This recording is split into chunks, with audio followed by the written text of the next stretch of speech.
I know that we all thought that Diddy's case was bad enough with all the lawsuits and the federal case, but it just got 10 times worse because new victims just came forward to file lawsuits against him, and it is just horrifying. According to reports, more than 120 new victims have come forward with lawsuits against Diddy, and one of them was as young as 9 years old when the alleged incident took place. There's also a woman who was reportedly pregnant at the time, and Diddy messed her up big time. Y'all, it looks like Diddy is going down because ain't no way he's coming back after these horrific things that he just got exposed for. At this point, I think we can all agree that Diddy is an Avengers level threat because he has been out here being a complete menace to society, and it is sickening. While we were still trying to come to grips with the wild things that were revealed in the indictment against him, a Texas-based attorney named Tony Busby revealed that he is representing more than 120 victims who claim to have been hurt by Diddy over the years. Child, and we thought that the 8 lawsuits that he had were bad enough. Having 120 different victims has to be one of the craziest and wildest things that we have ever heard, and it seems like something that you see in a horror movie. In a press conference, the lawyer revealed that more than 3,000 individuals have come forward to his office with accusations against Diddy, and that he plans to begin filing lawsuits in various states within the next 30 days. Now, before you start talking about how many of the victims could be making things up because they're looking for a payday, the lawyer revealed that he and his firm had dedicated a lot of time to vetting the claims, and so far they have about 120 fully verifiable claims. The team has had at this point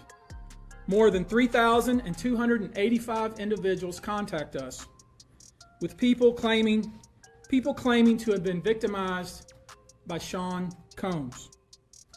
After vetting, we now represent 120 individuals who intend to bring civil claims in civil court against Sean Diddy Combs, as well as claims against many other individuals and entities that we will name as defendants as we file these individual cases.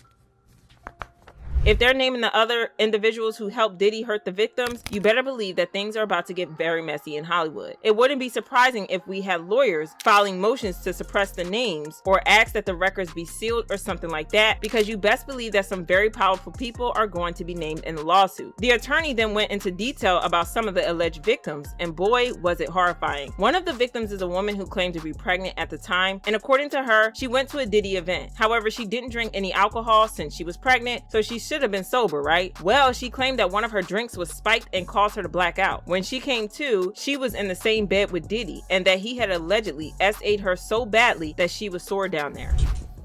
Another instance, the individual, this time not a minor, attended a group dinner, allegedly with Sean Combs in Miami. She wasn't drinking because she was pregnant, but whatever she drank at the table, apparently, at least according to her, was laced with something. She blacked out, and she woke up in the same bed, again, allegedly, with Mr. Combs in his mansion in Miami. Her vagina and her anus were torn and sore. And I could go on. I mean, literally, you're sensing a theme here.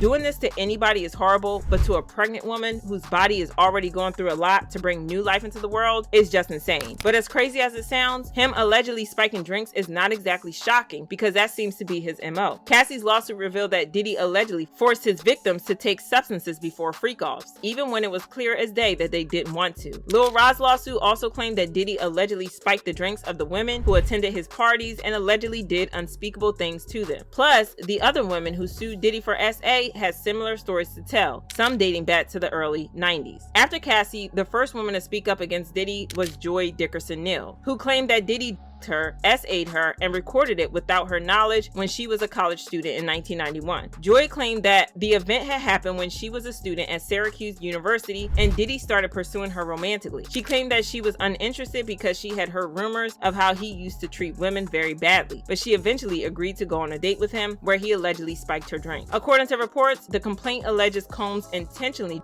Dickerson-Neal, leaving her unable to stand or walk. The suit said she left her drink unattended with him at the restaurant, and afterward, under alleged pressure from Combs, she took a hit from a blunt. They then drove to a music studio, the suit stated. When Dickerson-Neal couldn't exit the car, Combs allegedly took her to a place he was staying to SA her, according to the filing. Even worse, she revealed in the lawsuit that Diddy had made a video of him SAing her, and he shared it around. Reports had it that days later, a male friend named Devontae Swing, a member of the popular popular 90s R&B group Jodeci, revealed to Joy that he viewed an adult tape along with other people, according to the suit. Joy said Swain feared his band would lose its record deal if it spoke against Combs. She also released a statement saying, "I am so thankful for the bravery of the other women that came forward, the Adult Survivors Act, which opened up the filing window to seek justice, and the unwavering support from my attorneys. For 32 years, the only people I have been able to confide in were my close friends and therapists. I'm feeling as if the darkness has been lifted and I can freely move forward in achieving my full potential." However, Diddy denied this and he accused of her trying to shake him down for money. You know, his usual go-to defense. But then another woman stepped forward accusing Diddy and his friend Aaron Hall of SA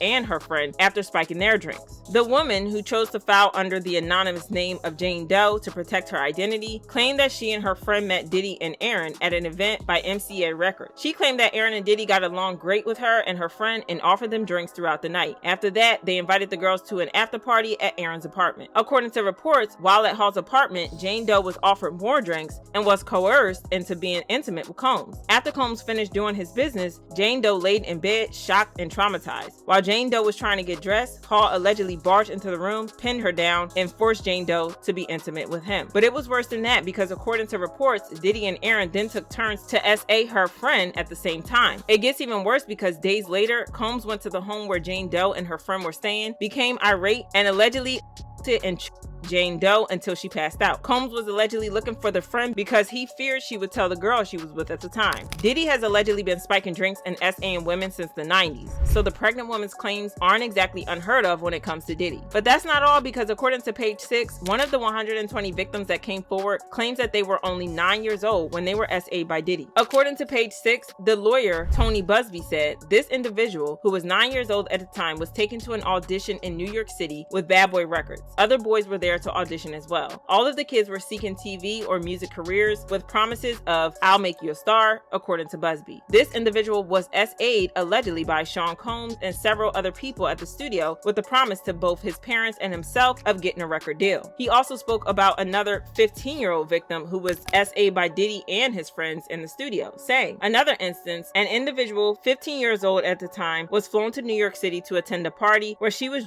and then taken to a private room, allegedly in the presence of Mr. Combs. This female individual was raped, and then other individuals took turns raping her." Page 6 reported that Busby said the dozens of allegations involved SA, facilitated with a controlled substance, dissemination of video recordings, and SA of minors. This is as horrible as you can imagine, and social media has been on fire since these accusations came out, and fans commented, 120 victims of SA, they need to burn Diddy alive at the stake, like dead A. Over 3,000 victims in the Diddy SA scandal, 120 have been vetted. Of those, 25 were minors, youngest being 9. Across 20 years, hell is empty, all the devils are here. And 120 new victims came out to testify against Diddy, all drugged and SA'd, including a pregnant woman. That demon should be terminated already. This is a heartbreaking situation, but y'all drop your thoughts in the comments and then check out this next video.